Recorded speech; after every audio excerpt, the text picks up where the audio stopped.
গাজার মাত্র 2 বছর বয়সী শিশু জাওয়াদের ওপর ইসরায়েলি বাহিনীর মর্মান্তিক নির্যাতনের ঘটনাটির একটি দ্রুত সারসংক্ষেপ জানব। একেবারে অবুঝ শিশুদের ব্যবহার করা হচ্ছে, যা সেখানকার সত্যিকারের ভয়াবহ পরিস্থিতিটা আমাদের সামনে পরিষ্কারভাবে তুলে ধরে। আল মাগাজি রিফিউজি ক্যাম্পের কাছে ইসরায়েলের ইয়েলো ডিমার্কেশন লাইন থেকে মাত্র 2 বছর বয়সী জাওয়াদ আর তার বাবা উসামা আল বোনাসারকে আটক করে ইসরায়েলি বাহিনী।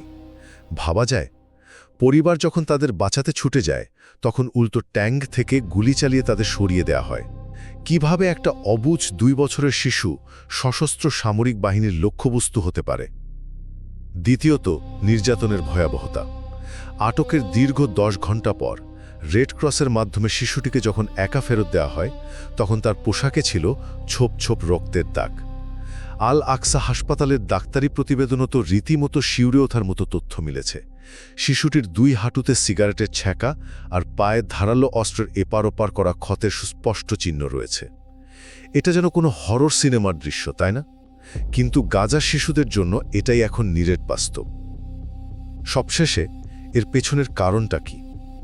জাওয়াদের বাবা উসামা কিন্তু এখনও ইসরায়েলি হেফাজতে বন্দী আছেন।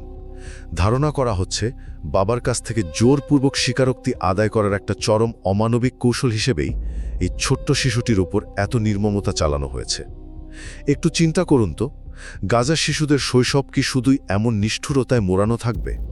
জাওয়াদের এই মর্মান্তিক ঘটনাটি আমাদের চোখে আঙ্গুল দিয়ে দেখিয়ে দেয় যে গাজায় আজ সবচেয়ে কনিষ্ঠ শিশুরাও পাশবিকতার হাত থেকে সুরক্ষিত নয়, এবং প্রতিদিন তাদের কি চরম ঝুঁকির মধ্যে দিয়ে বড় হতে হচ্ছে।